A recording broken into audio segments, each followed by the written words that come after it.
Bonjour les amis, à la veille du 1er mai qui promet d'être un 1er mai d'insurrection qu'ils ont dit les insoumis. Donc à la veille du 1er mai, je vais vous parler de mon admiration sans borne et sans limite pour Aurore Berger, la nouvelle Marlène Schiappa, la nana qui est préposée à l'égalité des femmes avant les hommes, c'est par ordre alphabétique.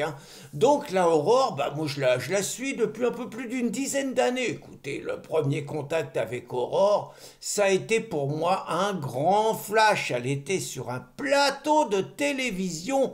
Ouh là là là là, elle avait mis la tenue de combat. On lui voyait le fond de son slip un petit peu parce qu'elle avait une mini-jupe et un croisé haut et on devinait la naissance d'un sein sous un décolleté vertigineux, une tenue de combat. Puis la Aurore, honnêtement, c'est une courageuse. Alors, on a compris qu'elle voulait faire de la politique et qu'elle voulait vivre de la politique. Alors, elle a essayé avec LR.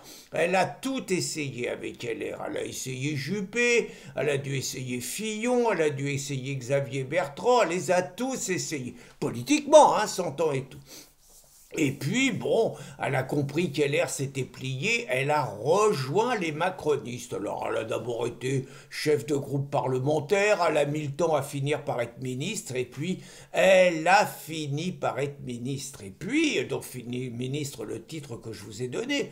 Puis, sa vie privée, j'ai l'impression que ça n'a pas été si facile que ça, la Aurore, parce qu'elle m'a bouleversé à l'Assemblée nationale. Elle nous avait expliqué qu'elle avait été une femme battue, une femme humiliée en larmes, elle nous avait raconté ça. Et donc moi j'ai enquêté, je me suis dit qui c'est qui a bien pu lui faire ça. Donc j'ai cherché, et la Aurore, elle avait rencontré un nommé Nicolas Bay. Attention, pas le facho, là, pas le mec qui était chez Zemmour, qui était au RN, qui était chez Zemmour, qui est parti avec Marion, qui est député européen, pas lui. Il a été condamné d'ailleurs dans l'histoire des attachés parlementaires. Non, non, non, pas Nicolas Bay.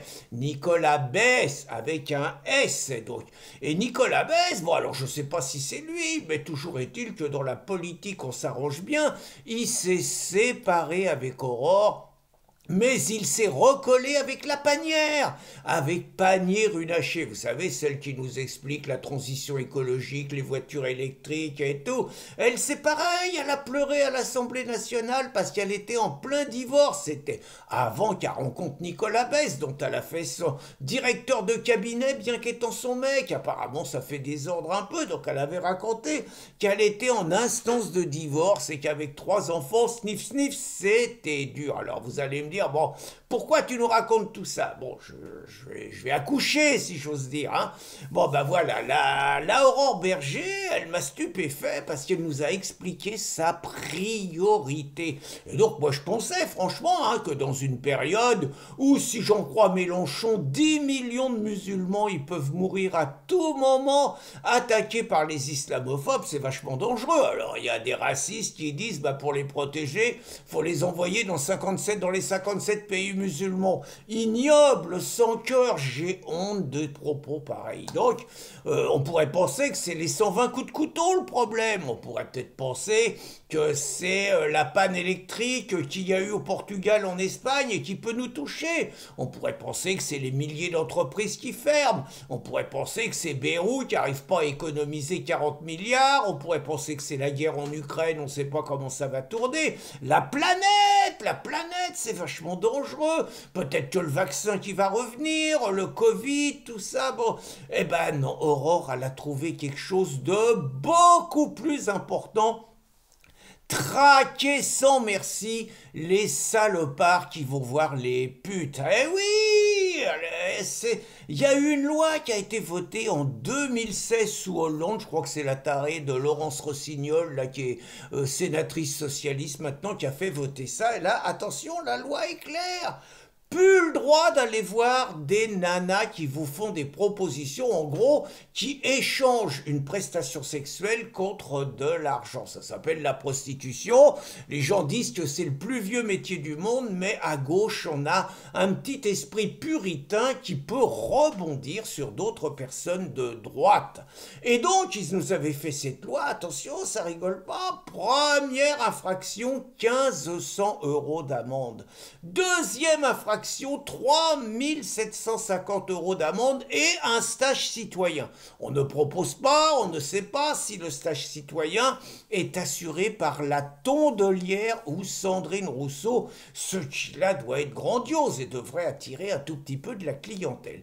Alors donc Sandrine, oh là là, Aurore Berger, elle a donc décidé que c'était la priorité et que ça serait tolérance zéro. Alors c'est vrai que les mauvais esprits, dont je fais partie de temps en temps, se grattent la tête quand même, parce que d'abord, à ce que je crois savoir, aujourd'hui, la prostitution, ça se passe plus beaucoup sur le trottoir et tout. Ça se passe maintenant sur les réseaux sociaux. Vous tapez et tout. Bon, il y a des nanas. Alors, des fois, c'est des pièges. Hein. Des fois, vous pouvez tomber dans un guet-apens. C'est un peu dangereux. Et puis, la prostitution, très franchement, il y a la prostitution des pauvres. Hein. Ça se fait encore dans la rue. Mais il y a la prostitution des riches, Dominique Strauss-Kahn, tout ça, bah, ça se fait avec les call girls, à Davos et tout, avec les réseaux ukrainiens. Bon, et puis ça, personne n'emmerde les riches à prostituer. Ça, on leur fout une paire royale. Non, c'est les pauvres qu'il faut traquer. Mais pas n'importe quel pauvre. Parce que vous remarquez quand même que dans les quartiers, il suffit de voir souvent l'actualité, vous avez des faits divers sordides. Vous avez de plus en plus des jeunes racailles qui chopent des proies vulnérables, mineurs souvent, on va dire fragiles, bon, proie idéale qu'ils prostituent de force. Et là, bah écoutez, on n'a pas l'impression que c'est un combat tellement mené par la Aurore. Puis est-ce que la prostitution... Est-ce que c'est que les mecs qui vont voir les nanas? Est-ce qu'il n'y a pas des nanas qui se... Est-ce qu'il n'y a pas des mecs aussi qui se prostituent? Je crois que ça s'appelle des gigolos. Hein? Je crois que ça a toujours existé, même s'il y en a moins que les nanas. Mais à ma connaissance, la Aurore, ça la concerne pas, ça ne l'intéresse pas. Puis est-ce que la prostitution, elle est qu'hétérosexuelle? Je suis pas sûr qu'il n'y ait pas un tout petit peu de prostitution chez les mecs homos et chez les nanas homos. Je suis pas sûr. Et puis, autre chose, j'ai entendu un tout petit peu parler des wagons de canadiennes, des wagons d'australiennes, des wagons de bourgeoises françaises qui vont, guillemets, pardon pour la trivialité, se faire sauter aux Antilles, se faire sauter dans les républiques africaines et tout pour se coltiner du bon temps pendant une semaine. Si c'est pas de la prostitution, c'est quand même pas mal limité. Donc j'avoue que je ne comprends pas pourquoi la Aurore, qui a refait sa vie, qui est maintenant maquée avec un député macroniste, dont un nom composé, je sais pas ce qu'il a fait le mec, mais il a fait un gosse, toujours est-il. Donc j'avoue que je ne comprends pas pourquoi Aurore met ça au premier plan, si ce n'est pour faire parler d'elle, et je n'ose croire quand même qu'elle aurait peur que son mec, que son mari, que le père de son enfant aille voir des prostituées, parce qu'en admettant qu'il en ait envie, bien évidemment qu'à ce niveau-là, chez ces gens-là, on va pas voir les prostituées dans la rue, on se débrouille pour avoir des réseaux bien plus importants. En attendant, on va continuer à suivre les exploits et les priorités de la ministre de l'égalité des femmes et des hommes, sauf devant la prostitution, Aurore Berger. Bonne journée les amis.